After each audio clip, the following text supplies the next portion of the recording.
All right, folks. So welcome, everyone, to the first of what are ultimately going to be three classes, lectures, however we want to put that, on Jewish beliefs regarding the afterlife.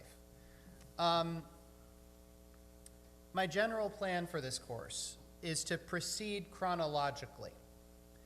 We're going to begin with the earliest biblical roots of Jewish beliefs about the afterlife and then proceed from there through the rabbinical period, the Middle Ages, and so on, through up to the early modern period and to the present day.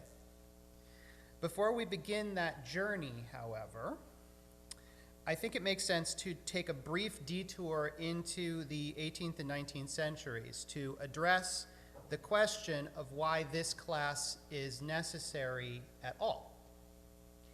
In other words, how did we come to a point where so much of what Jewish people have believed about life after death over the centuries is generally pretty unknown in the present day, to such a degree that some have even asserted that Judaism, in contrast to Christianity, does not even have a developed conception of the afterlife? As I hope to show in these lessons, this is true, but only in the most technical sense. In fact, Judaism has had many developed conceptions of the afterlife over the past several thousand years. And over time, these varied conceptions have grown, they've developed, they've combined with other ideas, they've become more or less popular over time, and so on, right? So the reason I want to make a stop in the 18th and 19th century is to examine a significant change that was happening in the European Jewish community at that time, namely the process of Jewish emancipation. The slow and uneven, but nevertheless steady process whereby traditional legal disabilities imposed on Jewish people were being dropped, and Jews were starting to be recognized as citizens of the countries that they lived in rather than as foreigners. That was a pretty big change in Europe, because for most of the history of the Jewish people in Europe up to that point, right, Jews had been living in Europe for almost as long as there had been a Europe in the way that we understand it today. Jews had always been part of European society, but they had never at any time been recognized as citizens of the countries in which we were living, right?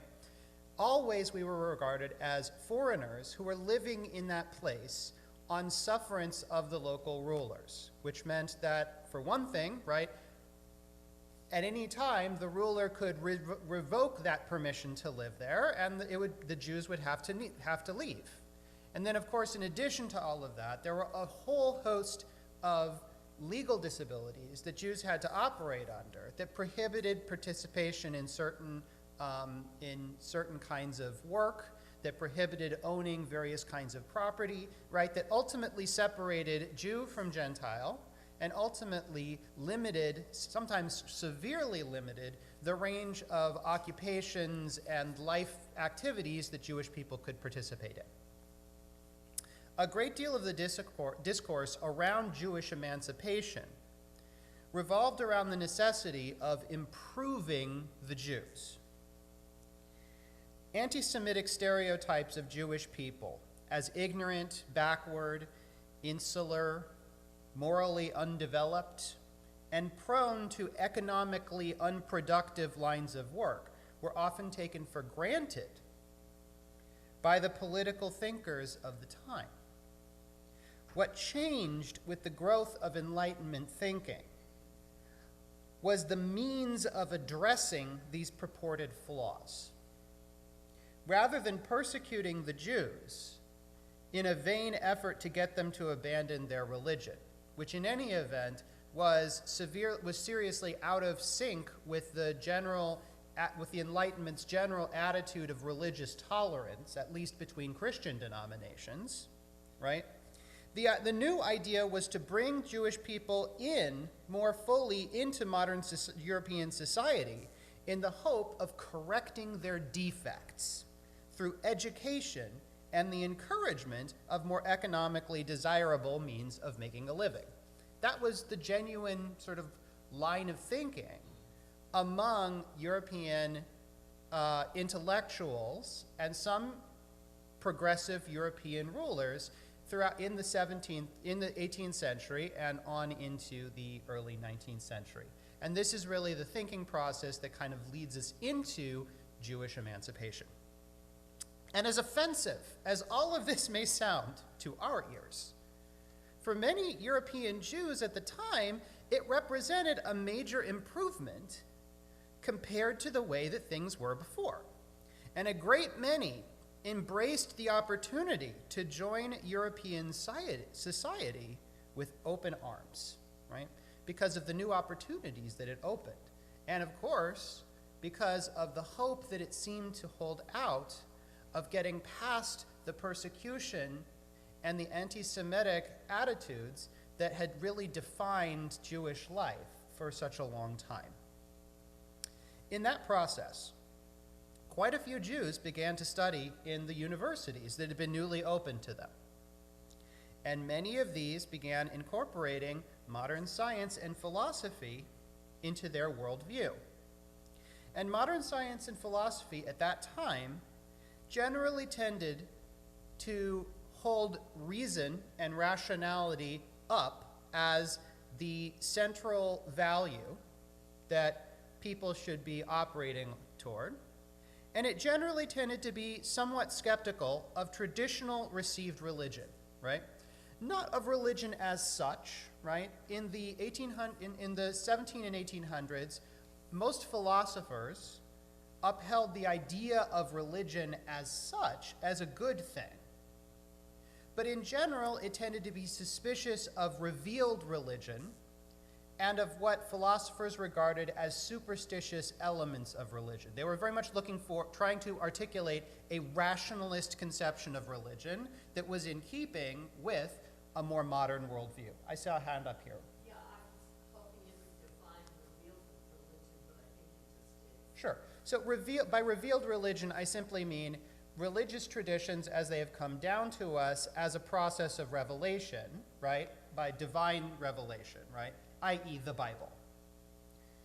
And of course, along with that, from the standpoint of the rationalist Enlightenment thinkers, right, a whole host of religious beliefs and practices that they regarded as fundamentally irrational and not consistent with enlightened religion, right?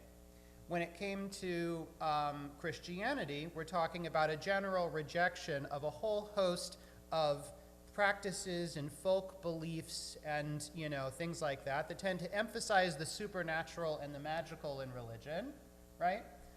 There was a general rejection of that sort of thing and a general idea that religion, properly understood, should go hand in hand with philosophy, right? Which was not, of course, a traditionalist conception of religion. So, in attempting to integrate into European society, there naturally came about a desire on the part of these newly sort of educated Jews who were now trying to participate in enlightened European, society, culture, to present Judaism to the world in the best possible light. In other words, to make the case that Judaism could be at least as consistent with the modern rationalist worldview as Christianity was. And to this end, a number of Jewish secular scholars devoted a considerable effort toward the development of an academic approach to Jewish history and theology, an approach was referred to at the time as Wissenschaft des Judentums, literally the science of Judaism, right? I'm thinking here in particular of a philosopher named Moses Mendelssohn, who was actually a very well-known and influential philosopher of the Kantian school, right? Who devoted a lot of effort to presenting Judaism to the educated world of Europe at that time, right? In a mode that upheld the sort of rationalist elements of Judaism and that heavily de-emphasized aspects of Jewish religion deemed to be too superstitious or irrational to suit the spirit of the age. The idea wasn't necessarily to deny that those aspects of Jewish religion existed, but rather to discount them as important. And along with that, incidentally, came a general tendency among the Enlightenment Jews, right? The Jews of the Haskalah, which is the Hebrew term for enlightenment, right?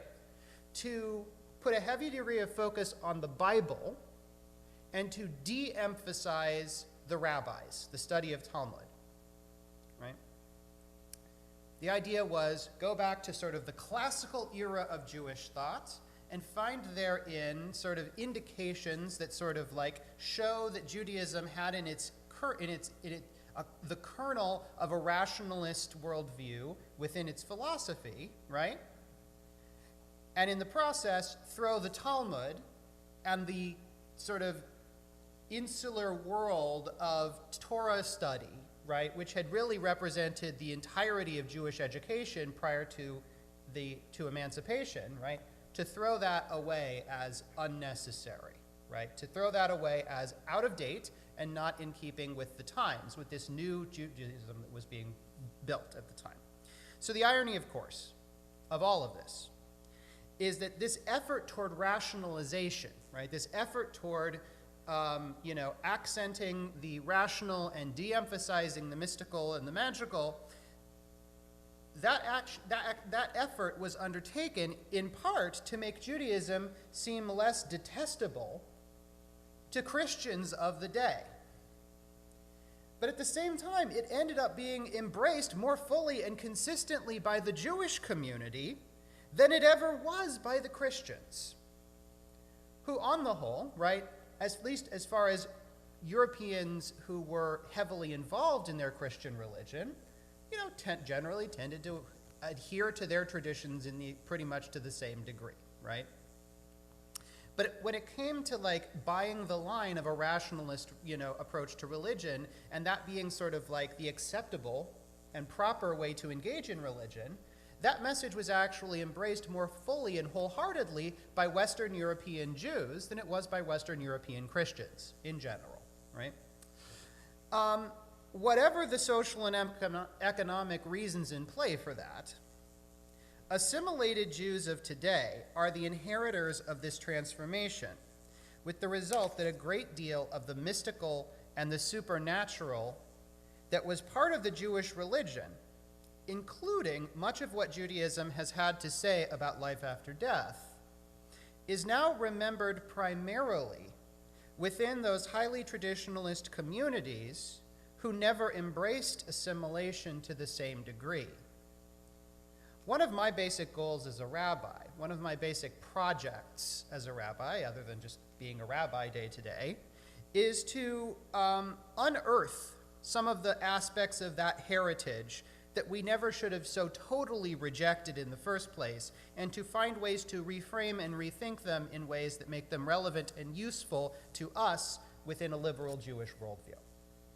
And part of what I'm here to do today is really part of that project that I think is really important, right? Not to reject rationalism as an important element of the Judaism that we uphold today, but rather to say that sometimes elements of mysticism or elements of belief are not totally inconsistent with a generally rationalist worldview, and that that a religion ultimately should speak to the heart as well as to the head, right? And that it's a good idea to be as aware as we possibly can of the full richness of the things that our tradition has taught over the many thousands of years at this point that we've existed as a people. Okay, so much for our little detour into the 18th and 19th centuries. We'll be back there. We'll be coming back there probably in a couple of lessons here. But for now, we need to go all the way back to begin our historical survey of Jewish beliefs about the afterlife. And unsurprisingly, we will be starting that journey with the Hebrew Bible, right? And so most of what I've got to say today is going to be dealing with the question of the afterlife as it is presented to us in the Tanakh. We are going to get a little bit into the post-biblical period, particularly Second Temple Judaism, toward the end of my talk. And that will hopefully leave us really kind of set and ready to launch into talking about the changes that come about once we move into Rabbinic Judaism in the next lecture that I give, which will be in February. Okay, I'll also say right off the bat, before we launch into this, that if you are at all interested in sort of following along at home, as it were, a great deal of what I have to teach on this subject and that I'm going to be referring to on occasion is inspired by one book in particular, and that is this book called Jewish Views of the Afterlife. This is the second edition. It's by Simcha Paul Raphael. It's an excellent historical survey and in-depth analysis of Jewish beliefs of the afterlife, and I highly recommend it for anyone who wants to do a little deeper dive into this material on their own. It's not necessary for what we're going to be doing together at these lessons, right? If you don't want to get a new book and spend the time to dive through this tome, you don't have to. But if you're interested, it's an excellent book, and I highly recommend it. Simcha Paul Raphael. If you look up Simcha Raphael, you'll definitely find it. Or if you just do a search for a book like on Amazon for Jewish Views of the Afterlife, it'll pop right up. It's there aren't a huge lot of books that are specifically about that subject matter. Any other questions before I dive into our biblical stuff? I mean, I'm talking a lot about the 1800s, so yeah. Going back to the very beginning, when you said the Christians wanted Jews to have economically more desirable means of living, what would an example of that be? Okay, so the short version of that story is that because Jewish people were excluded from belonging in membership in trade guilds, right, and the ownership of land, by and large, what that meant was that a great many Jews had to make their living either in trade, right, like buying and selling, right, or in money lending, which were really kind of the two options for work that were kind of open to Jewish people throughout much of the the history of Europe, right? The general view on the part of the rulers of the countries and of the intellectuals who were feeding them some of their better ideas, right, was that they wanted to encourage more productive work. People engaging in crafts, people who were, doing things and making things, as opposed to people who were merely buying and selling. In particular, right, there was a general understanding among the elites that when it came to the average Jew, right, there were obviously Jews who were able to operate, Jewish people who were operating at a higher level economically in the sense of being able to be more big time kind of traders, and getting ships and going from here to there, and right.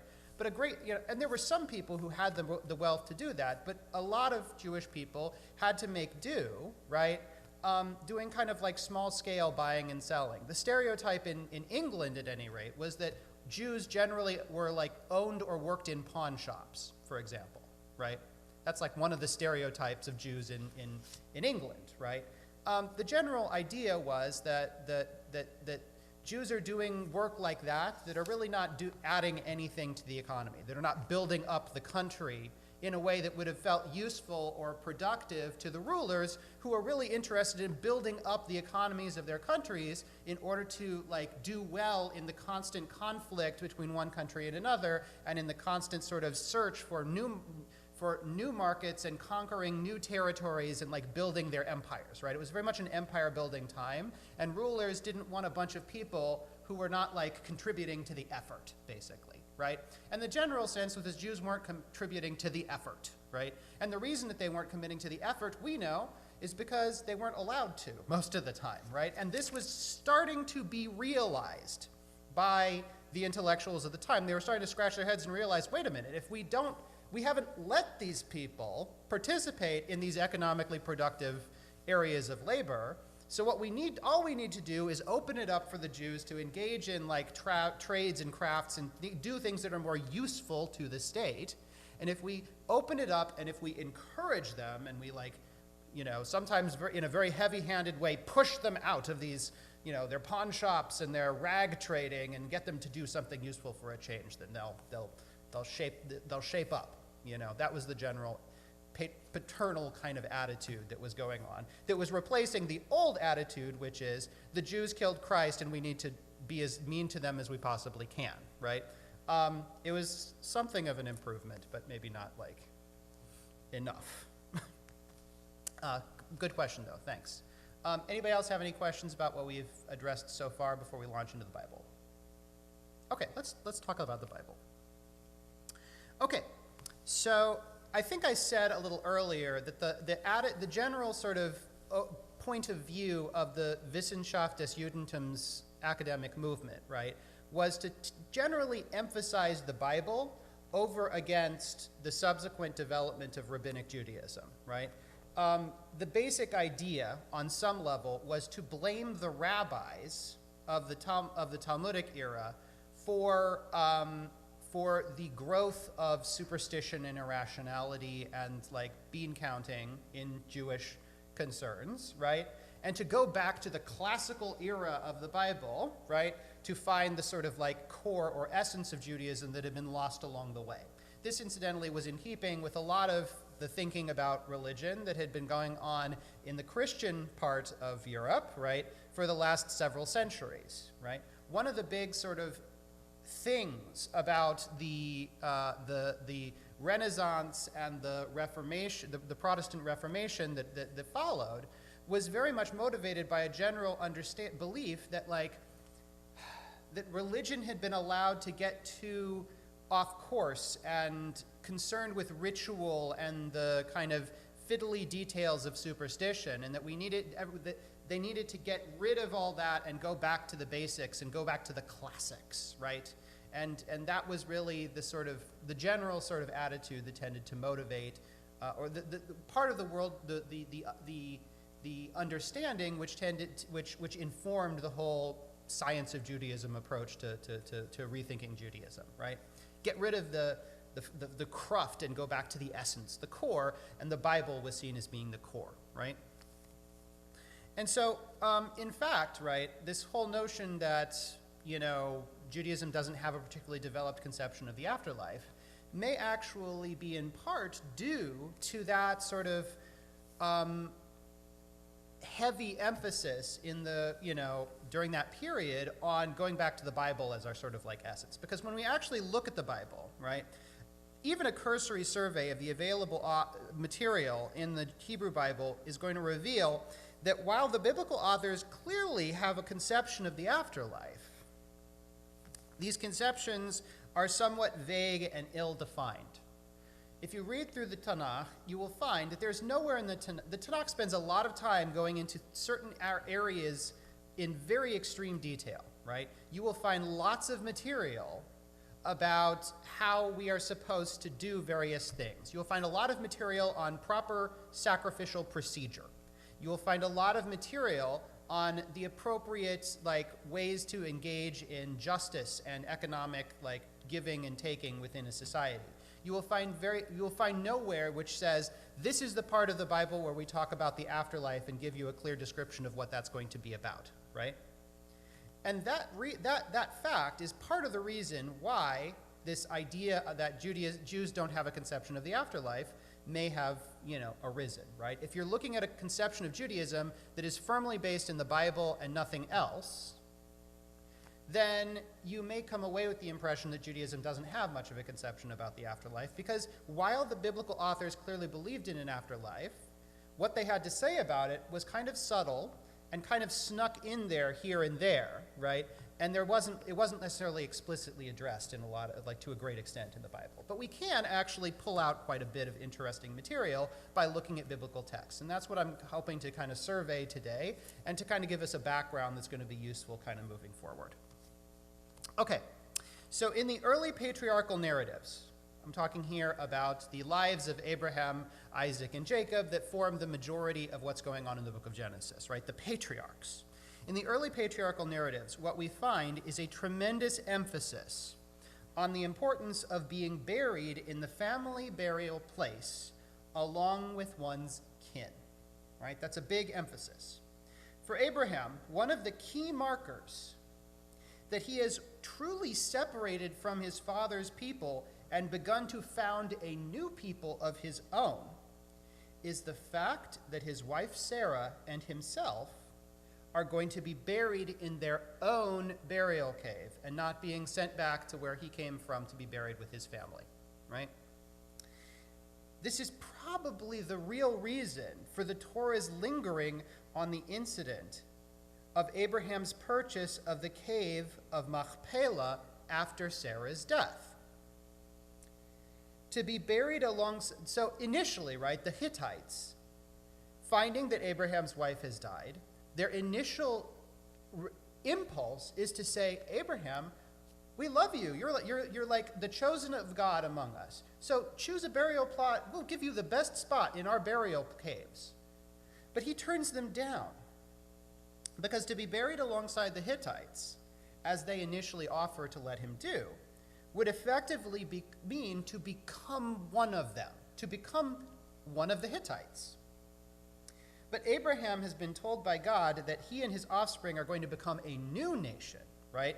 Not the nation that he came from, and not the nations of the people, the nations that he is living among now, a brand new nation. And so, from that, we get his insistence on purchasing the land where his wife and he are to be buried, and on paying full price for it, right? The idea there is to create a separation and to make it very clear that this parcel of land is my parcel of land. It is going to be our family burial plot, and we are not being buried either back in Ur of the Chaldeans where we came from, or here among the Hittites in their burial places, right? We are having our own separate burial plot because this is going to be, that's going to be a marker of the fact that we are a new ethnic group, right? We're a new people, a new tribe. This is where we are buried. And so what should be clear from this is that death and burial here are closely associated with tribal identity. Indeed, a typical biblical way of describing death is to be gathered to one's kin, right? Or to sleep with one's ancestors. A characteristic example of this can be found in Genesis chapter 49. If you're really quick, you may be able to find it in one of your, in a Tanakh if it's in front of you, but I'm going to read it to you.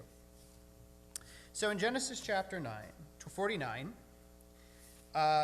starting at verse 29, Jacob says, sweet, way to go. Jacob says, I am about to be gathered to my kin. See, there's the phrase. I'm about to be gathered to my kin.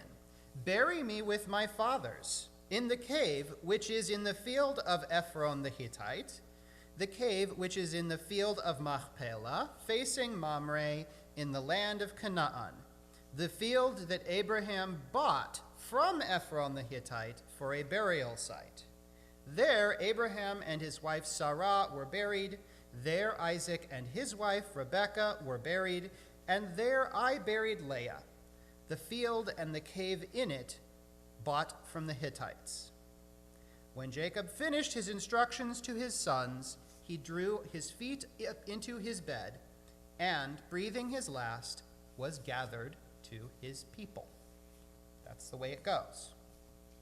This emphasis on being connected with one's people in the hereafter is reflective of a worldview in which tribal and family belonging were the primary means of understanding human identity. Simcha Paul Raphael takes it even a step further there, right, and claims that at this particular time in history, people in general, maybe, and certainly biblical Israelites, didn't have a developed conception of individual identity. For them, identity as such was bound up in tribal affiliation. Who I am is about the people I belong to, and we didn't really have a strong sense of like who I am separate from like the family and the clan and the tribe that I belong to. In a sense, then, it's not the individual who transcends death at all, but rather the collective identity of the family group which transcends death in this worldview. There was, however, clearly some conception of individual post-mortem survival, as demonstrated by the practice of necromancy, which involved consulting with the spirits of the dead. It's a pretty interesting piece of evidence to pay attention to, because, of course, this practice is forbidden by the Torah, right? We're not supposed to practice necromancy. But at the same time, it's clear that the biblical authors never doubted that it really worked, right? For two reasons, right? Reason one, they wouldn't go about bother forbidding something that they didn't think you could do, right? There's no point in forbidding something that is impossible for someone to do. You could say you're an idiot for doing it, but, why go about forbidding it, right? But also, we have at least one detailed description of how it worked, of necromancy in action. And we can find that in 1 Samuel chapter 28, in which an increasingly harassed King Saul confronts the spirit of the prophet Samuel, now dead. So I'm going to turn here real quick to 1 Samuel. Let me see if I can find it real quick. That's where it is. Okay, here we go. Oh, no, wait, that's Ezekiel. I need to go back a little bit to Samuel. Okay. So Saul said to his courtiers, "Find me a woman who consults ghosts, Baalat Ovim, so that I can go to her and inquire through her." And his courtiers told him that there was a woman in Endor who consulted ghosts. Saul disguised himself. He put on a different clothes and set out with 2 men. They came to the woman by night, and he said, "Please divine for me by a ghost. Bring up for me the one I shall name to you." But the woman answered him, "You know what Saul has done, how he has banned the use of ghosts and familiar spirits in the land. So why are you laying a trap for me, to get me killed?" Saul swore to her by the Lord, "As the Lord lives, you won't get into trouble over this." In parentheses, because I am Saul, and I can do what I want. It's good to be the king, exactly, right? At that the woman asked, "Whom shall I bring up for you?" He answered, "Bring Samuel up for me." Then the woman recognized Samuel, and she shrieked loudly and said to Saul, "Why have you deceived me? You are Saul." The king answered her, "Don't be afraid. What do you see?"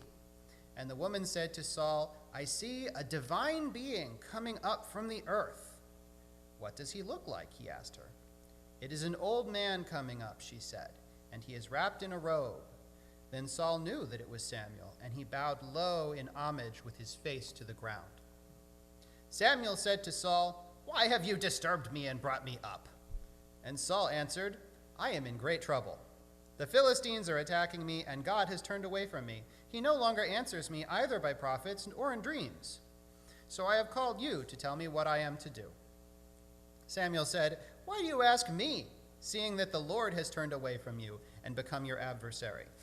The Lord has done for himself as he foretold through me. The Lord has torn the kingship out of your hands and has given it to your fellow David, because you did not obey the Lord and did not execute his wrath upon the Amalekites. That is why the Lord has done this to you today. Further, the Lord will deliver the Israelites who are with you into the hands of the Philistines. Tomorrow your sons and you will be with me. And the Lord will also deliver the Israelite forces into the hands of the Philistines." At once Saul flung himself prone on the ground, terrified by Samuel's words. Besides, there was no strength in him, for he had not eaten anything all day and night. The woman went up to Saul, and seeing how greatly disturbed he was, she said to him, "Your handmaid listened to you. I took my life in my hands and heeded the request you made for me. So now you listen to me. Let me set before you a bit of food. Eat, and then you will have the strength to go on your way." He refused, saying, "I will not eat." But when his courtiers, as well as the woman, urged him, he listened to them. He got up from the ground and sat on the bed. The woman had a stall-fed calf in the house. She hastily slaughtered it and took flour and kneaded it and baked some unleavened cakes. She set this before Saul and his courtiers, and they ate. Then they rose and left the same night. Okay, so that's the story of Saul having Samuel's ghost called up. What's clear from this is a couple of things. One, that there is a ghost to call up, right? It's impossible to have a ghost to call up without some sort of conception of survival after death, right? But two, I don't know if you noticed, but we have a clear address for that ghost, right? Anyone catch it? Where'd the ghost come from? He came from below the ground, right? She sees him rising up, right? It's like a stage direction in a play, right? So note that in this story, Samuel's ghost is depicted rising up from the ground.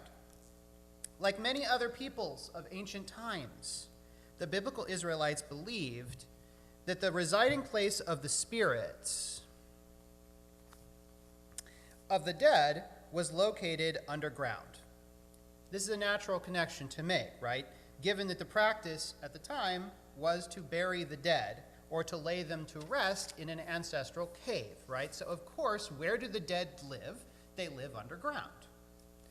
The Hebrew term for this underworld is Sheol, also called Abaddon, probably from the verb avad, to be destroyed, Bor, which means pit, or Shachat, meaning corruption. As you can probably tell from these names, Sheol was not considered to be a particularly pleasant place to be. Though never described in that much detail, like I said, it's not really the central concern of the biblical authors. Based on the offhand references that we find in various biblical verses, we can understand that it was dark, it was silent, it was cold, and that not much of anything went on there. It wasn't something to be looked forward to as a reward.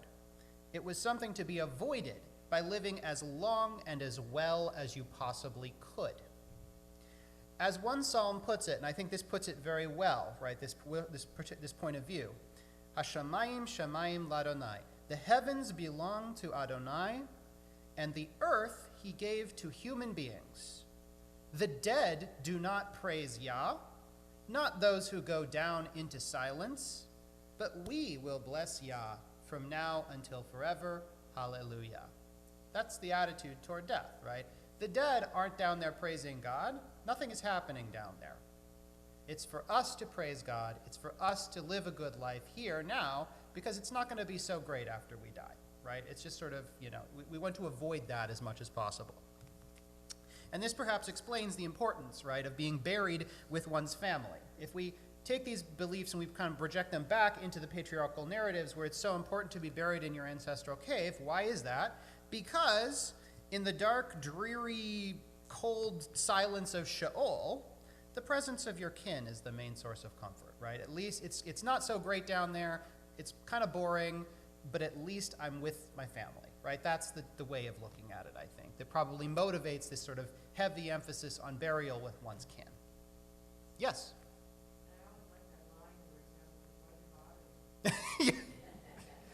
Yeah, Samuel has a lot of snarkiness. He's a real sassy guy, and it's really fun to read. Yeah, David. I'm not making that connection so easily. Being very good to kin, to me, doesn't gather from that to life after death. I see it as my own personal experience. It's very practical because our tradition is to go on occasion visit the cemetery. Mm-hmm. I've got families all over the place that Sure. my father's parents are in two different cemeteries. They go, gee, it'd be great if they're all in one place. Yeah. And we did that. My mother's side, they bought a family plot. Mm-hmm. So I just see the practical. Yes. Not necessarily like that. No, I think that there is a practical reason there, and what I'm saying is that the religious beliefs about the nature of life after death evolve out of the practical considerations of burial, right? We have a set of burial customs, right, that make perfect sense, right? You need some place to bury the dead, right? That place is going to be the ancestral burial grounds where you can visit the dead. Incidentally, that was probably much more important in earlier times than in later times, because in later times, it had already become forbidden to consult with ghosts, for example, right? There's a lot of evidence in the Torah and also elsewhere in the archaeological record, etc., that in earlier times, the biblical Israelites, just like people of many different cultures, practiced a kind of ancestor worship in addition to what other religious practices they had. They fed the dead, right? They asked the dead for protection and help, right? You wanted your ancestors' support in this world, and so you gave them your support in the next world, right? And of course, you've got to have a place to do that, and that's the family burial plot, right? All of these things, right?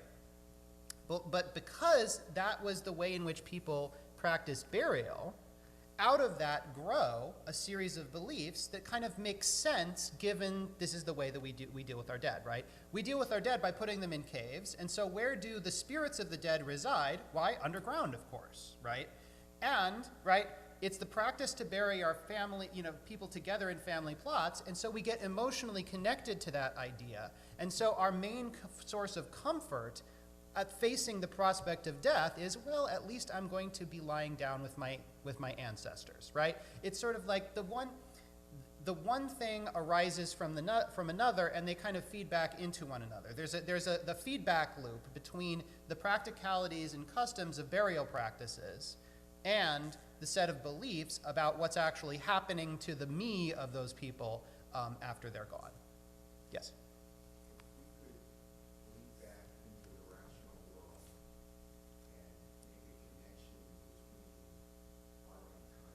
Mm-hmm. And the things that we don't understand and communicating with the dead, is that within the realm of some of these experiences that you're describing? I'm not sure if I'm following your question. Could you maybe... In other words, instead of a very simplistic, I'm communicating with the dead, Mm-hmm.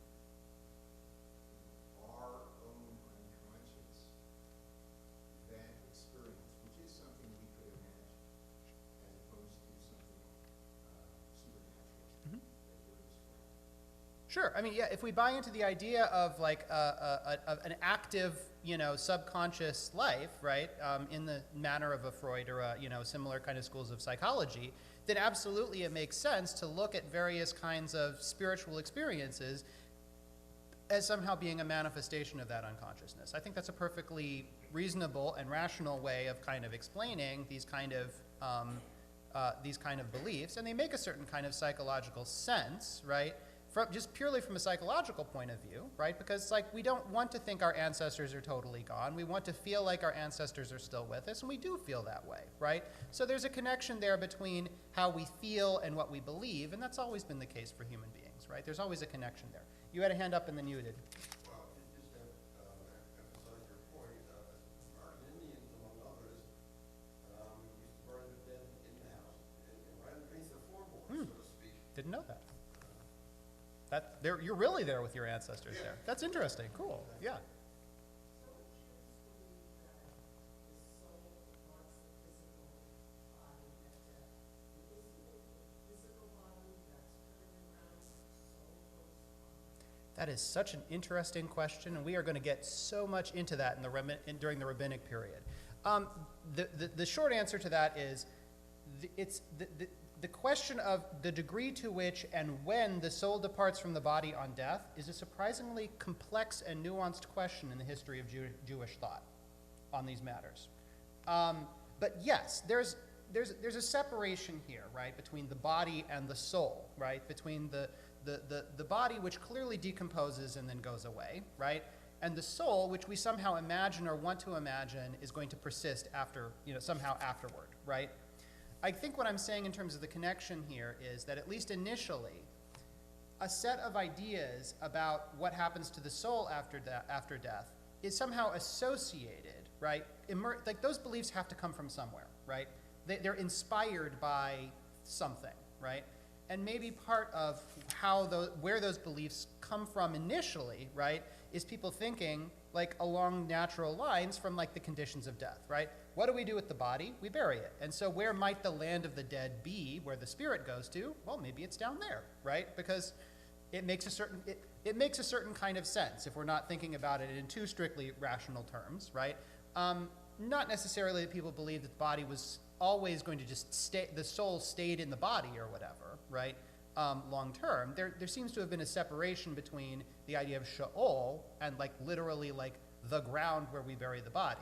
But the fact that both of them are down, right, felt, I think, sort of appropriate and would have made sense to the biblical mind, because people are kind of thinking, like we arrive at more abstract concepts from more concrete concepts, right, through a set of metaphors of extending, well, this to this to this to this. So what I'm saying is there's a connection there in terms of origins, but you know, we are talking here about a distinct sense of soul or identity as opposed to body, right? Samuel's body wasn't buried in Endor where the witch lived, right? She had to call him up from Sheol, right? He was buried, his body was presumably buried off wherever it was that Samuel was buried. Judy.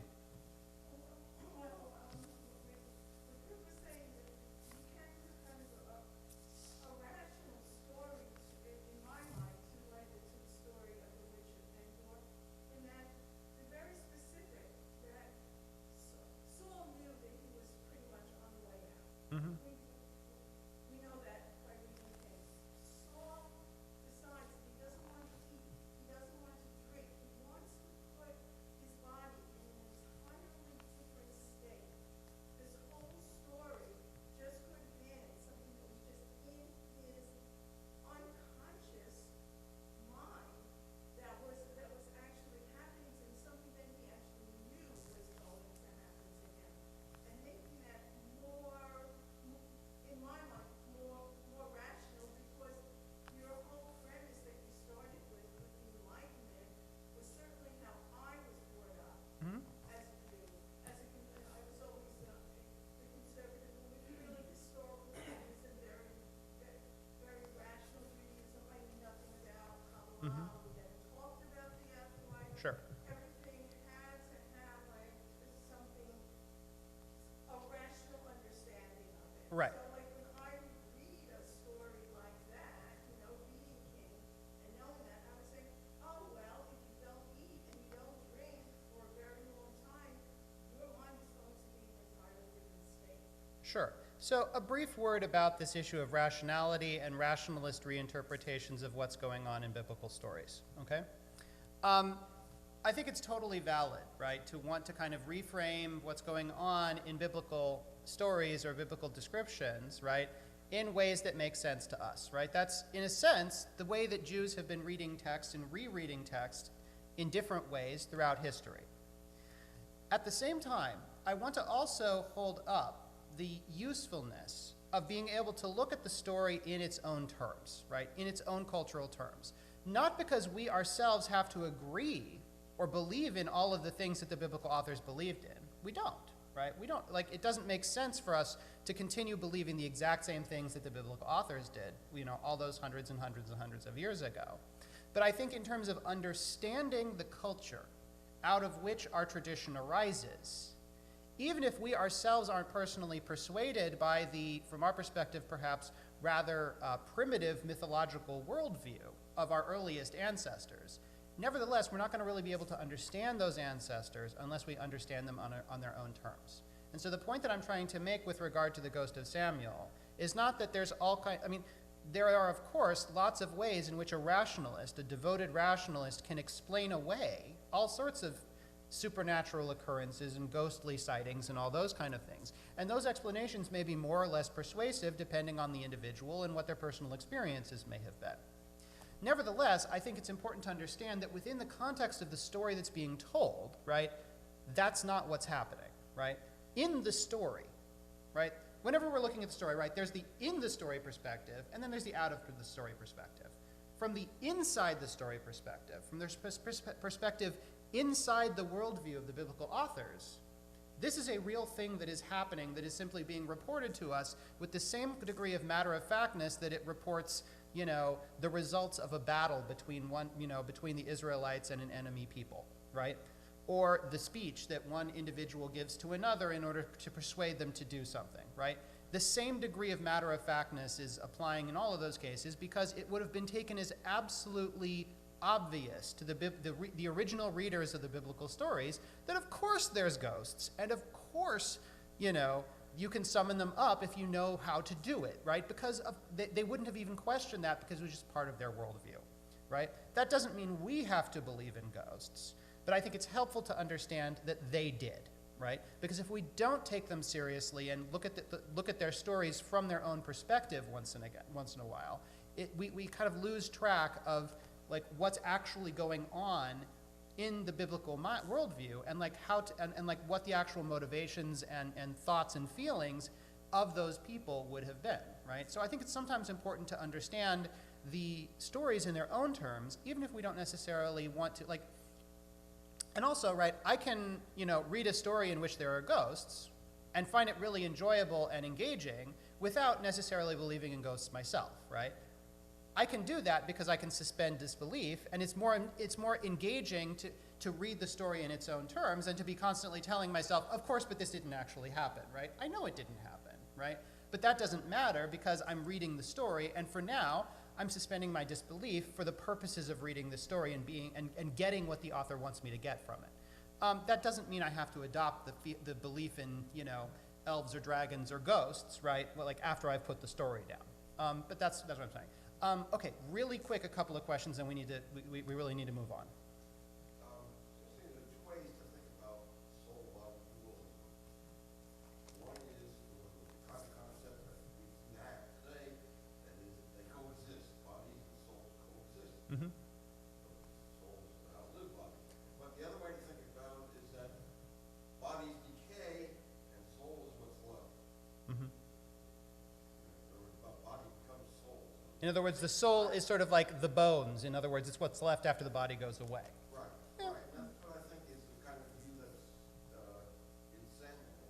Yeah, I mean, it could be. Yeah, no, I mean, that makes sense as a way of looking at it. Yeah, last one. You're gonna touch on dreams eventually.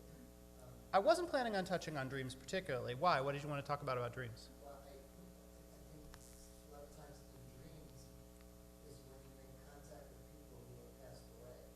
You see them in a dream. Yeah, sure. Because the Bible does talk about dreams. Some of us fiddle on the roof. Absolutely. Although, interestingly, there's not a lot of stories in the Bible about dreams about dead people. Like, usually when dreams happen in the Bible, at least the dreams that are reported in the Bible, they're usually communications from God as opposed to, like, dead ancestors, which may be, like, in itself reflective of the biblical author's perspective, right, where they were extremely anti-contact with the dead, right? Probably the early Israelites who were feeding food to their ancestors, right? Probably those Israelites encountered their ancestors in dreams all the time, right? But later Israelites who were much more thoroughly and doctrinally monotheistic and who felt like it was wrong to contact the dead, let the poor people sleep, right? Who had listened to Samuel and were like, well, wait a minute, he's got a point here. Why did we summon this guy up, right? These people maybe didn't have so many dreams about dead people. Maybe they more had dreams in which they felt they were getting a message from God. Because our dreams are often shaped by our expectations and what we believe, right? But yeah, certainly that's, you know, that can be an element of how we, you know, encounter and remember, you know, when someone has passed away, for true. Okay, so I want to move on here so we can get to a couple more points before we have to wrap it up for today. So, given the uncomfortable quality of death, right, we've defined Sheol as a place you don't really want to be, and the desirability of life, it is perhaps unsurprising that it might have occurred to someone along the way that perhaps God, in his infinite power and his infinite goodness, might maybe be involved in resurrecting the dead. Right? Maybe if it's not so great to be dead, maybe God can do something about that. And in fact, we find a couple of specific examples of this in stories dealing with the prophets Elijah and Elisha. Of all the prophets, they're the ones who are really like most heavily involved in like wonder working. Like they were the wonder working prophets. They both loved to do all sorts of kooky like miracle stuff. That was like their whole shtick, right? So in 1 Kings chapter 17, it describes how Elijah calls on God to resurrect the son of a woman who had shown him hospitality, who had been taken before his time, right? I'm referring here to 1 Kings chapter 17, starting at verse 17. After a while, the son of the mistress of the house fell sick, and his illness grew worse until he had no breath left in him. Breath and life are heavily associated in the biblical worldview. All of the words for soul that we currently have in Jewish terminology in Hebrew, all of them ultimately mean breath in some way, shape, or form, right? Breath and life were inseparably linked in the biblical worldview. Breath in a body was a body living. Breath out of leaving the body was the person dying. She said to Elijah, "What harm have I done to you, O man of God, that you should come here to recall my sin and cause the death of my son?" "Leave me the boy. Give me the boy," he said to her. And taking him from her arms, he carried him to the upper chamber where he was staying and laid him down on his own bed. He cried out to Adonai and said, "O Adonai, my God, will you bring calamity upon this widow whose guest I am, and let her son die?" Then he stretched out over the child 3 times and cried out to Adonai, saying, "O Adonai, my God, let this child's life," his nephesh, right, his breath, "return to his body." Adonai heard Elijah's plea. The child's life, his nephesh, returned to his body, and he revived. There's a fairly similar story going on in 2 Kings when it comes to Elisha, incidentally. Those are individual cases, right? Not particularly generalizable, right? Elijah and Elisha are often doing kind of weird things, and they usually only happen once, right? It's kind of a one-off thing. Except, of course, that Elisha did the same thing, only later, right? Maybe everybody's got one in them, I don't know. But the most significant and long-lasting and portentous biblical depiction of resurrection can be found in the book of Ezekiel. That's the one that really sticks and that is really important in the subsequent development of Jewish beliefs about the afterlife. I'm looking here at Ezekiel chapter 37. "The hand of Adonai came upon me. He took me out by the Spirit of Adonai and set me down in the valley. It was full of bones. He led me all around them. There were very many of them spread over the valley, and they were very dry. He said to me, 'O mortal, can these bones live again?' I replied, 'O Lord God, only you know.' And he said to me, 'Prophesy over these bones and say to them, O dry bones, hear the word of the Lord. Thus said the Lord God to these bones, I will cause breath to enter you, and you shall live again. I will lay sinews upon you and cover you with flesh, and form skin over you. I will put breath into you, and you shall live again, and you shall know that I am Adonai.' I prophesied as I had been commanded, and while I was prophesying, suddenly there was a sound of rattling, and the bones came together, bone matching to bone. I looked, and there were sinews on them, and flesh had grown, and skin had formed over them, but there was no breath in them. Then he said to me, Prophesy to the breath. Prophesy, O mortal. Say to the breath, Thus said the Lord God, Come, O breath from the four winds, and breathe into these slain, that they may live again. I prophesied as he commanded me. The breath entered them, and they came to life, and stood up on their feet, a vast multitude. And he said to me, O mortal, these bones are the whole house of Israel. They say, Our bones are dried up, our hope is gone, we are doomed. Prophesy, therefore, and say to them, Thus said the Lord God, I am going to open your graves and lift you out of the graves, O my people, and bring you to the land of Israel. You shall know, O my people, that I am the Lord, when I have opened your graves and lifted you out of your graves. I will put my breath into you, and you shall live again, and I will set you upon your own soil. Then you shall know that I am the Lord, that I, the Lord, have spoken and have acted. So declares Adonai. So, You may be familiar with this one because there was a whole popular song about it that was actually pretty catchy, right? Dem bones, dem dry bones, right? That's the song, right? It's about Ezekiel chapter 37. And it's been argued that in context, Ezekiel's vision can best be understood as a metaphor for the national revival of Israel after the Babylonian exile, right? That, in other words, the bones here, right, are a metaphor for the people of Israel who are utterly desolate after seeing their land destroyed and being carted off to another place, and that God is promising to bring the people back, right? However, in later generations, it was taken as a promise of bodily resurrection in the messianic world to come. And as we will see later on, this idea plays a very important role in the rabbinic conception of life after death as it relates to messianic redemption. This is one of those cases where, right, things change over time, right? A prophecy that may initially have been a very visceral and emotionally charged poetic way of promising that Israel would eventually find its way out of exile and come back to its own territory, was understood in later generations to actually be a promise about literal bodily resurrection. And that belief very much became worked into the norm of Judaism and was a very important, had a very important repercussions for Jewish beliefs about death and burial, right? Even up until the present day, right? A lot of people say that the big reason why Jews don't practice cremation is because of the Holocaust, that we don't want to inflict upon our own dead the same indignities that were inflicted by the Nazis. And I think that is part of what motivates many Jews in the present day. But the practice of not practicing cremation, right, was present for a long, long, long before that.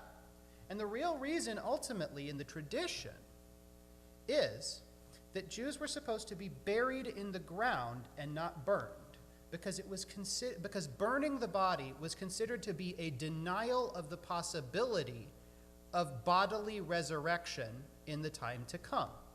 The idea was, if you wanted your corpse burnt up, that meant that you didn't believe or didn't care that God would resurrect you when the time came. And so it was forbidden in Judaism, and Jews traditionally have buried in the ground, right? Because it was seen as a sign of faith that eventually God would resurrect us when the Messiah comes, right? This is a fairly fundamental belief in Judaism, in traditional circles down to the present day, right? And it is one, incidentally, of the beliefs that was roundly rejected by the Jewish rationalists who regarded it as really a step too far, right? When it came to believing in all kind of superstitious mumbo-jumbo, right? The idea seemed too extravagant and too fantastic. This is, for instance, one reason why certain references that exist in the Siddur, in the prayer book, right, to bodily resurrection, to praising God as Mechayeh HaMeitim, who gives life to the dead, have been excised, for example, from the Reconstructionist prayer book, right? Because early Reconstructionists in particular were very adamant in rejecting supernaturalism in favor of a thoroughgoing rationalist religious naturalism, right? But the practice of burial has pretty much remained, the way it has in Judaism, because this is one of those set of beliefs and feelings and emotions that has really stuck with us as a people, that we don't burn our dead, we bury them, right? And sort of the subconscious of that, right? Speaking of the subconscious, right? Your conscious mind is where you believe all your rational beliefs. But people's subconscious often is where we hold all those beliefs that may not be exactly rational, right? But we still can't really get rid of, right? And sort of under there, right? The subconscious, sub rosa kind of thing that's going on there when it comes to that particular aspect of Jewish burial practice is this long-standing feeling, right, that we ought to at least hold ourselves open to the possibility that God really will resurrect the dead, as he promised to do to Ezekiel all those many centuries ago. Yes? But I heard that there was someone buried with their feet facing Jerusalem. Absolutely. So when they're resurrected, you already just start walking. You don't have to find your burial. Absolutely. Some people have their bodies intentionally buried in Eretz Yisrael on the principle that will make the journey shorter,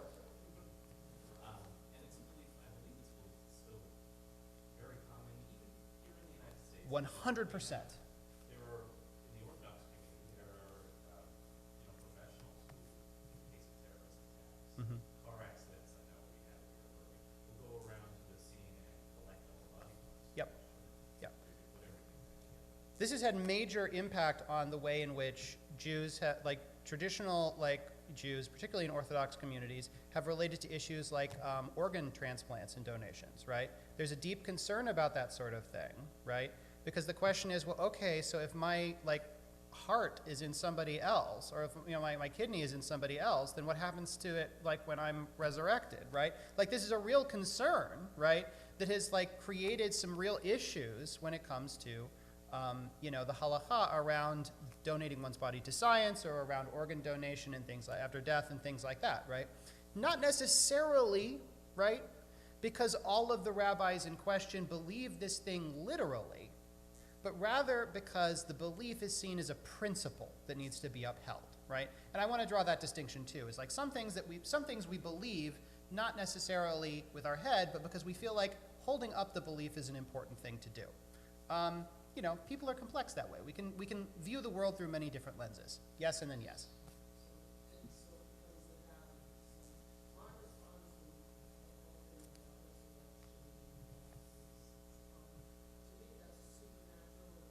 Mhm. Yeah.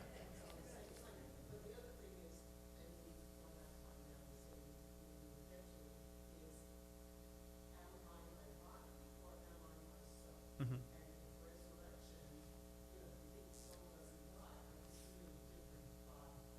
Right. Yeah. Yeah.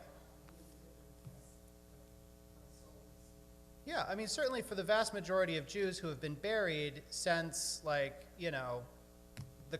beginning of the Common Era, right? The bones eventually decay and go away just like the body does, right? Presumably, if God can manage, to resurrect those folks, then an organ donation probably shouldn't be an issue, right? But we're talking once again about the really complex way in which beliefs and halacha interact in some ways that kind of end up in holding on to certain things, regardless of whether there's a really good solid explanation for why we do so in a real practical sense. But you had a hand up as well. Yeah, I was curious about that. My understanding was that the Orthodox did not permit or accept autopsies. Is that correct? Being not a member of any Orthodox community myself, and never having been, I don't want to really hold myself up as an expert on Orthodox halacha specifically. It is certainly the case that in many Orthodox communities, there is a strong resistance to any sort of tampering with the body after death, right? And that includes autopsies. It certainly includes dissection for the purposes of medical education, and it certainly includes most forms of organ donation as well. I know that there's a certain degree of variance between different Orthodox communities, right? There's a space between modern Orthodoxy and the Haredim, right? But I can't really speak to that personally because it's just not a world that I live in. I live firmly in the liberal Jewish world, and that's where most of my knowledge really comes from. Ross. Sure. So for modern Jews on the liberal side, it's very curious about these conversations, in general, how organ donation interacts with these beliefs, because of course there's the possibility of saving a life. Yeah. Right. And how we weigh that against, this possibility of, whether we're all going to be in one piece and whether or not we Yeah, I think that for most liberal Jews, and in most liberal Jewish conversations on these subjects, and once again, right, there's actually some differences in the way that conservative Jewish circles talk about them versus Reform or Reconstructionist Jewish circles, right? Because there's some variance in progressive Judaism as well, right? But in general, I think what we're talking about here is a generally lower degree of firm literal belief in bodily resurrection, right? Combined with a generally higher degree of emphasis on the importance of pikuach nefesh, of doing whatever you can to save a life, and of pushing aside certain mitzvot for the sake of that, right? We're generally, in general terms, in liberal Jewish circles, we tend to be more willing and more ready to jump on pushing aside a mitzvah if it will save a human life or make human life in general better. Whereas in Orthodox circles, they tend to be a lot more conservative about like wanting to avoid that if at all possible, right? And there's always some wiggle room, and there's always some difference of opinion, even within movements. But in broad terms, we can talk about those as like big differences. Yes?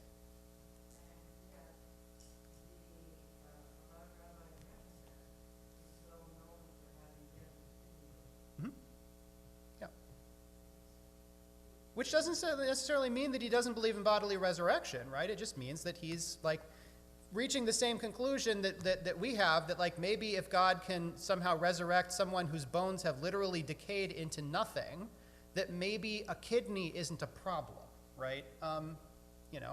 If God can do the one thing, then maybe God can do the other as well, right? People have different ways of relating to these things, and right, there's room for individual ideas.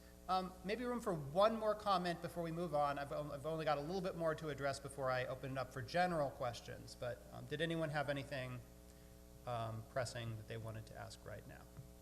Okay, great, good. All right, last little bit, I promise.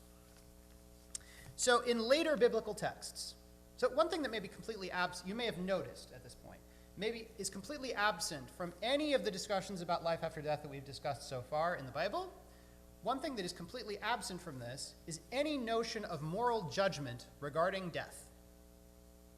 It doesn't matter if I was a good person or I was a bad person, right? I die, I go to Sheol. That's what happens to me. That's what happens to everybody, right? The thing that distinguishes is how long we live and what happens to us while we're alive. After death, all distinctions are gone. What we find in later biblical texts is that we begin to see occasional glimpses of a more positive conception of the afterlife. Occasional glimpses, not particularly well developed. But for example, in Kohelet seems to at least entertain the possibility when he says the following: I mused, God will doom both righteous and the wicked. For there is a time for every experience and every happening. This is typical Kohelet, right? He's not a particularly upbeat kind of guy. So I decided, as regards men, to disassociate them from the divine beings and to face the fact that they are beasts. For in respect of the fate of man and the fate of the beast, they have one and the same fate. As one dies, so dies the other, and both have the same life breath. A man has no superiority over a beast, since both amount to nothing. Both go to the same place. Both came from dust, and both return to dust. Who knows if a man's life breath does rise upward, and if a beast's breath does sink down to the earth? I saw that there is nothing better for man than to enjoy his possessions, since that is his portion. For who can enable him to see what will happen afterward? Now, this is not a particularly strong position on the idea of a positive afterlife. But what we can glimpse there is that there's a notion, or at least the inkling of a notion, of an afterlife in which humans do not end up facing the same fate as beasts, right? And in which our life breath, in other words, our soul, our self, does not go down, it goes up, right? What we're seeing here is the very early beginnings, or at least a hint of early beginnings, of a process of change whereby Jews start to understand there to be a division of afterlife. The real change, however, doesn't really happen, doesn't really kick off for reals until the post-biblical times. And it's clear from various apocryphal literature, by which I mean literature of the same sort of literary mold as biblical texts, but which date from after the sort of closing of the biblical canon. This is Second Temple texts that are, Jewish religious texts from the Second Temple period. It's clear from some of these that during the Second Temple period, Jews had started to attach a moral dimension to the afterlife. No longer was Sheol a neutral place that everybody went to. Now we begin to see a conception of Sheol as a place of divine punishment and retribution. So I'm referencing here the book of Enoch, which is a apocryphal text dating from pretty close to the turn into the, it's from the 1st century BCE, pretty much, right? It's not really a Jewish text in the sense of modern rabbinic Judaism. It's not really accepted within rabbinic Judaism, but it was preserved and carried forward, and it's a manifestation of Judaism as it was at the time of the Second Temple. So in this text, among other things, Enoch, the biblical character Enoch, who's, speaking here in this book, right, says this: "At this moment, I raised a question regarding the judgment of all. For what reason is one separated from the other?" He's being shown a vision here where the souls of the dead are being kind of held in a big plaza, and they're being separated. This one goes into that corner, and this one goes into that corner, and this one goes into that corner. "And he answered me, saying, These three were made to separate the spirits of the dead. This division has been made for the spirits of the righteous, where there is a bright fountain of water. And this has been created for sinners, when they die and are buried in the earth, and judgment has not been executed upon them in their lifetime. Here their great spirits are separated for this great torment of the accursed forever, in order that there may be recompense for their spirits. There he will bind them forever. And this division has been made for the spirits of those who bring suit, who make disclosure concerning their destruction, when they were murdered in the days of the sinners. And this division has been created for the spirits of men who are not pious but sinners.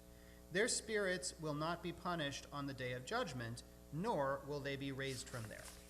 Okay, so it's a little bit complicated here, what he's saying. The basic gist here is we're now dividing the spirits of the dead into different groups, right? And some of those spirits are pious and righteous people, and they get to hang out over here where there's a nice fountain of water, right? It's good for them. Some of them are going over this in this other corner, right, which is for the sinners, people who've done really terrible, bad things in their life, the people who've generally been awful, and those people are going to get punished. They're going to get so punished, right? And then there's another corner over here for people who were not necessarily completely righteous nor complete sinners, but rather are occupying this middle ground. And they're not going to go down into the bad place, but they're not going to go up into the good place either. They're just going to kind of stay where they are, which is certainly better than, the alternative, right? So that's the general kind of conception that we're seeing here in Enoch, right?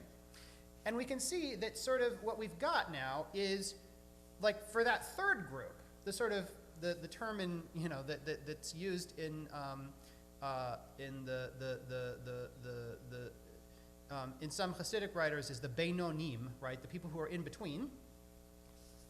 Is they get to stay. Their situation is fairly similar to how biblical authors probably thought of Sheol, right? They're just there, right? They're not being punished. They're not being rewarded. They're just there. But to that, we've now added two additional categories: the sinners who are now being punished, and the righteous who are now being rewarded, right? So a moral dimension has now crept into some Jewish conceptions of the afterlife. Elsewhere in the book of Enoch, we get a little bit more of a description of what he's actually talking about when he's talking about the reward part, right? And I thought I'd finish on that as a maybe kind of more upbeat kind of way to finish up what I have to say here today. So he says here, "Be hopeful, because formerly you have pined away through evil and toil." Bad stuff has happened to you. "But now you will shine like the lights of heaven, and you shall be seen, and the windows of heaven will be opened for you. You are about to be making a great rejoicing like the angels of heaven." In other parts where he's talking about the reward for righteous people in the time to come, he also uses language of a garden, that the afterlife is like a garden. He calls it the garden of life. And this is going to be significant, too, for our discussion of rabbinic conceptions of the afterlife, because that idea of the afterlife as a garden is going to be heavily connected, number one, to biblical conceptions of Gan Eden, the Garden of Eden, right, which is going to provide a whole host of interesting kind of images and ideas for thinking about, like, a good, happy afterlife for the rabbis. And also it's kind of looking forward to a conception of the world to come, of the afterlife, as pardes. Paradise, right, is the word we use in English. The word pardes means orchard, right, like a place where you plant your apple trees, right? And pardes is another Jewish concept way that's going to develop of talking about the sort of like beautiful other world that we want to end up in, and not Sheol down there, which is not a good place to be. Okay, so that's a lot of stuff that we've covered in the space of, not that much time, really. I think we've got time for maybe a few questions before we wrap it up. Or maybe we don't have time, but I'm going to take time anyway if people aren't going to immediately walk out the door. So I want to say also thank you, everybody, for being here and listening to me through my long, long spiel about this. I hope this has been interesting material and maybe have been some cool, interesting stuff that you may not have had much of an encounter to chance to engage with before. I've got time personally for some questions if anyone wants to hang around and ask some. I'm thinking about Rabbi Kushner, like dead things happen to people. I'm thinking about the luxury of having closure, a good life, and I'm thinking about how often it is that you don't have that. Yeah, yeah. And I think that actually, in terms of motivation, right, we're talking about, like, we've been talking about the practical motivations, right? What are the practical concerns which lead to a set of beliefs, if we want to look at it anthropologically like that? And I think one way of looking at the development of these positive conceptions of the afterlife, and of course the attendant negative conceptions of the afterlife, right, the good place and the bad place, is precisely as a response, culturally, to the experience of warfare, destruction, persecution, and exile, right? Because remember that the biblical conception is very much, we do not get rewarded in the time to come, in the afterlife. That's just cold storage for our dead spirits, where we get to hang out with our dead relatives, right? The place where we get rewarded is by living a long and prosperous, happy life in this world, right? But of course, the Jewish experience throughout the very end days of the Davidic monarchy and into the, and into exile and on out the other side, was very much one in which we didn't necessarily get rewarded with a long and prosperous, happy life in this world, right? And so the traumatic experience of that, collectively, may have been part of what motivated this new conception, right, of the afterlife. Well, okay, well, maybe if we don't get a full, long, rich life in this world, maybe there's actually that reward. Maybe there's actually that beautiful garden waiting for me in the world to come, right? And maybe also there's a not so great experience waiting for those jerks who came in and knifed all the people in my town, right? So like, there's a certain kind of, there may be a certain kind of practical reason for a people to develop these conceptions of the afterlife that maybe helps to address the basic problem of, well, okay, so how does God reward people who didn't get a chance to live a long life, even if they were actually perfectly okay people and, should have gotten that long and prosperous life that were promised in the Bible? Yeah.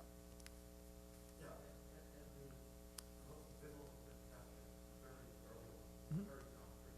Yeah. The body is very, so it's like in the ground, and there's this place called Sheol. Yeah. But there are many occasions, in tragic circumstances, where there is no life. Yeah. You die by drowning Mhm. in a lake, or more likely in the ocean, where the body is not recovered. Yeah. Or you die by fire, Mhm. in an aspect where there is no body to recover. Yeah. I'm wondering whether there's any thought of that in the biblical conception, where there's no remains to really bury and to be there. I'm not really, I don't believe I've ever encountered a biblical text that really addresses that concern, particularly. Which doesn't mean it doesn't exist, but it does mean that, like, if it does, it's probably obscure enough that I haven't encountered it. Yeah. They're very concrete thoughts, and there are circumstances where you don't have. No, absolutely. It's a very concrete way of thinking. And I think that part of the story of development that we're tracing here is very much a development from very concrete embodied thinking to much more abstract rarefied thinking, right? And part of the discovery of a more nuanced version of the afterlife, part of that process is also going along, of course, with a more rich and subtle conception of the soul, right? We're seeing a process of evolution from soul as literal life breath, right? The breath that I'm breathing, and I've breathed my last, and that's my breath going out of my body, and that's kind of what we're talking about, to a more spiritual, a more intellectual conception of soul as the seat of personal individual identity, right? And of course, to have a conception of that, you have to have a conception of individual identity, right? So we're seeing a development from concrete to abstract, from embodied to spiritual, right? And so therefore, from breath to soul, right? And along with that, maybe a conception, a developing conception of the individual as separate from their family or clan or tribe, right? The individual person who deserves either a reward or a punishment based on their own personal actions and not based simply on tribal identification, right? So we're seeing a more rich and complex, nuanced idea of human identity that is developing along with a more rich and nuanced and textured idea of what we think about life after death. I was saying, the Yom Kippur liturgy. Yep. Is very focused on, we don't pray to God for what will happen in the afterlife. We say, please put us down for life for another year. Mhm. And we have the prayers to say, we will die by fire, we will die by water, by sword, by stone. Mhm. And we're very focused on what's going to happen, how this life will end, and less by what will happen afterwards. Yeah, absolutely. Yeah.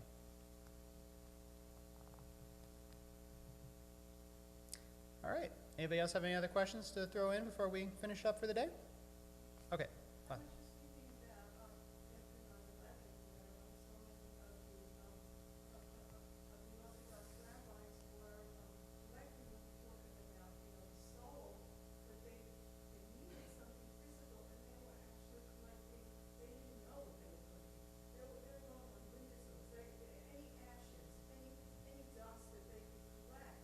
Mhm. It was just so important to them to say that this is a body, and they wanted to bury it. Yeah. So, I mean, we still have that, we still have that feeling that there needs to be something physical. Yeah. So I'll give you a brief preview of what we're going to be talking about next time when we're back together for this, which is in the rabbinic period, we're going to see a curiously bifurcated conception of life after death, right? We're going to be tracing the developments of two parallel conceptions of life after death, one of which is a spiritual afterlife, right? A pardes, or heaven, that we go to spiritually after we die, and various descriptions of what that might mean.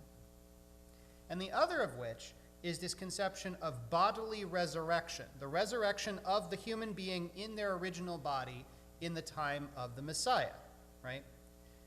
And you might think that these would be conflicting or competing notions of the afterlife, but in fact the rabbis seem to have upheld both of them at the same time, right? And that's the sort of development in the thing that we're going to be sort of tracing and examining in depth next time. Did you have a hand up, Joe? Okay, fine. Cool. All right.